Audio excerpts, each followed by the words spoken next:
बिरड गांव की यात्रा पे। हाँ, और भाई साहब से पूछ ले वहाँ जो यहाँ पे इनके थ्रू काम हुए हैं या जहाँ पे इन्हीं के थ्रू इंडिविजुअल बात करांगे। बाकी योगदान तो बहुत सारी जगह पे दिया जावा है। तो भाई साहब हम कहाँ पे पहुंचा हैं अभी? देखिए, ये गांव की मेन समस्या है तो मैंने आपको बताया था वाटर एग्जिस्ट। ओके। अब ये देखो, अब बरसात को कितना टाइम हो गया, काफी टाइम हो चुका है। और ये चीज हम देखें तो ये पानी निकालने के बाद ये हालात है। बरसात के टाइम में यहाँ हालात क्या होते हैं, जो पीछे हम देख रहे हैं गड़िया, उसमें अच्छा पानी का भाव रहता है और पानी बिल्कुल भरा रहता है। एक फुट पानी का जाए, एक फुट पानी, है ना जी। मैं कोशिश करूंगा कि एक बूस्टिंग के साथ ही वाटर एग्जिस्ट किया जा सके, और जहां हमारा वाटर एग्जिस्ट है ड्रेन में, वहां तक हम मतलब कोशिश करोगे परमानेंटली ऐसा हो? परमानेंटली बिल्कुल समस्या खत्म। हाँ, समस्या परमानेंटली खत्म होगी। ओके, ठीक है। ये क्या व्यवस्था है जनाब? ये जी वो जल भराव की जो समस्या है ये वही है, क्योंकि खेती का भी जो पानी है वो अच्छे तरीके से बाहर नहीं जा पा रहा। और यहाँ पहले बहुत अच्छा एक पेड़ पौधे, एक अच्छा इन्वायरमेंट था, लेकिन ये जल भराव के कारण ये आप देख रहे हो ये सारी चीजें खराब हो चुकी। इवन ये रास्ता भी बिल्कुल क्लोज था, इस पे झाड़ियाँ वगैरह हुई थी, वो झाड़ियाँ साफ कराई गई है। मुख्य जो समस्या है गाँव, मुख्य चीज जिसकी जो हम बात वो पानी का निकास, चाहे वो सीवरेज का पानी हो, चाहे नाली का पानी, उसका निकास या खेती के पानी का निकास, ये समस्या मुख्य। और जो मैं सबसे मुख्य मानता हूँ वो है लाइब्रेरी। बच्चों के लिए लाइब्रेरी ट्रेनिंग करके उसको उनको रोजगार दिलाना, प्रॉपर तरीके से उनको एजुकेटेड करना।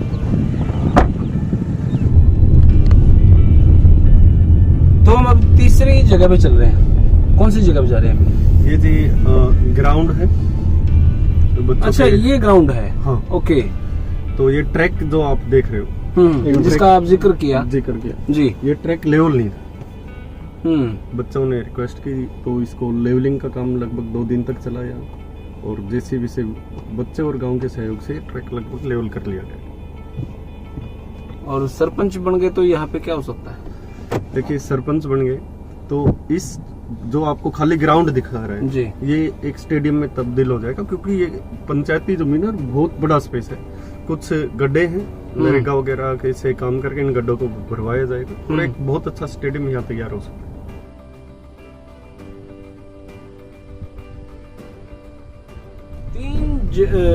1, 2 और 3 जगह हमने कवर कर ली जी। चौथी जगह कौन सी जा रही है? देखो, अब गांव के सहयोग से एक बांध का निर्माण किया जा रहा है जो पानी आ रहा है। और मैं आपको दिखाऊंगा, इधर भी देखिए आप, ये जो जमीन खराब हुई है, ये जो बिल्कुल मिट्टी रही की है, ये जमीन वहां तक, और एक लंबा एरिया गांव का पानी के कारण खराब हो चुका है। तो भारी पानी को हमें आने से रोकना भी है, और जो पानी गांव का है या गांव के अंदर का पानी है उसका एक प्रॉपर तरीके से निकास भी करना जरूरी है।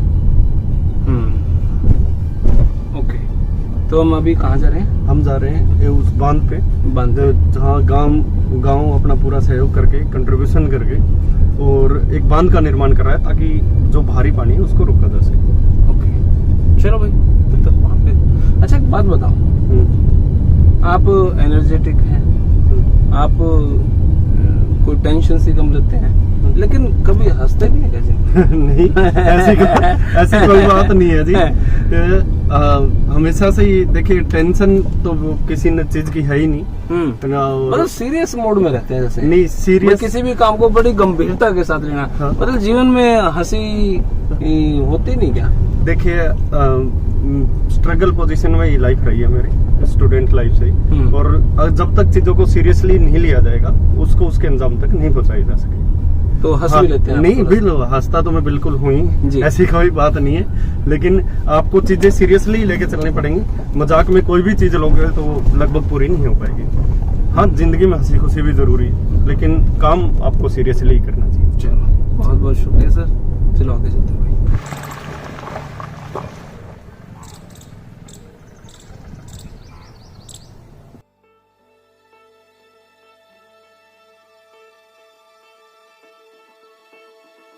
इस साइड देखो ये कच्चा सा रास्ता कैसे है जनाब, ये बताओ थोड़ा सा।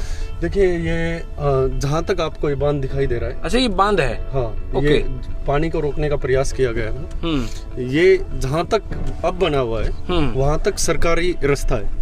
उसके आगे अब भी कुछ दिन पहले गांव के लोगों की सहमति बनी है और गांव के लोगों ने जिन जिन की जमीन इस बांध के साथ साथ है आगे तक, उन सब ने अपनी मर्जी से कुछ हिस्सा का दान दिया है कि भाई इस पे आप बांध बना लो, ताकि जो ये जमीन है साइड में बिल्कुल खत्म होगी, ये खत्म हो चुकी है, बंजर हो चुकी है, इस पे घास का एक तिनका भी नहीं है।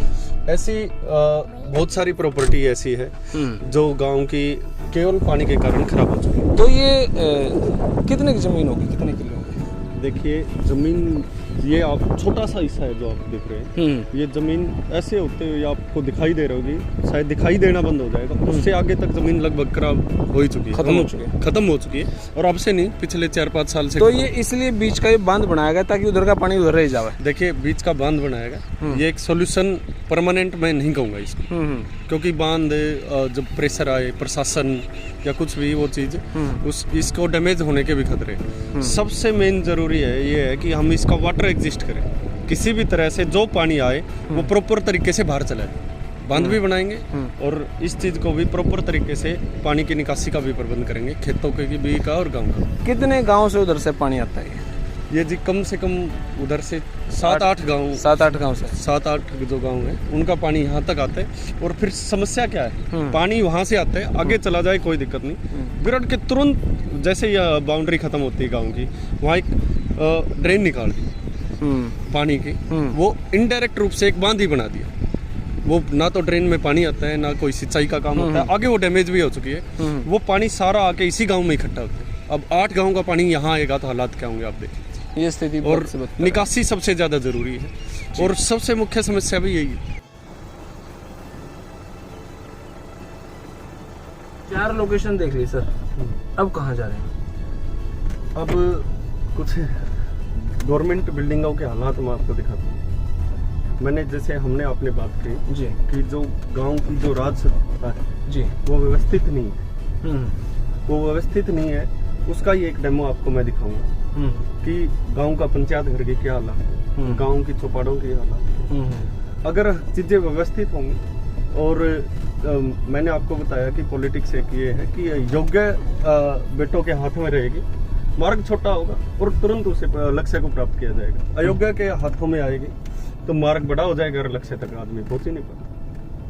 अब हम पंचायत घर का एक डेमो देखेंगे और गवर्नमेंट जो बिल्डिंग है उनकी चीजें आपको दिखाई जाएंगी कि उनके हालात क्या हैं। वो इसीलिए हालात हैं ताकि चीजें एक व्यवस्थित तरीके से नहीं की गई, एक व्यवस्था के द्वारा काम नहीं किया गया। और मैं आपको पहले ही बता चुका हूँ कि चीजें बिल्कुल साफ रहेंगी, एक एक चीज का, एक एक काम का ब्यौरा पारदर्शिता के साथ दिया जाएगा। अगर गांव की जिम्मेदारी मुझे मिलती है, चौकीदार बनाया जाता है, उसके बाद आने वाले इस बात के साल के बाद केवल ईमानदारी राजनीति करनी पड़ेगी, ईमानदार की राजनीति करनी पड़ेगी जो भी आए। अच्छा, तो ये आपका पंचायत भवन है जनाब जी, इसकी स्थिति एक मैनेजमेंट स्ट्रॉन्ग न होने के कारण ऐसी हुई है। हाँ बिल्कुल, एक प्रॉपर तरीके से व्यवस्थित ढंग से काम नहीं किया गया, इस वजह से ये हुआ है।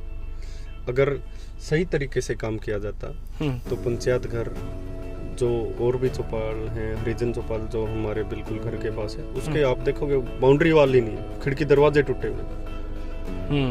तो वो इसी वजह से चीजें खराब हैं। जर्नल चौपाल है उसकी भी हालत काफी अच्छी नहीं है, क्योंकि सरकार तो अपने लेवल पे बहुत पैसा पंचायत के लिए देती है।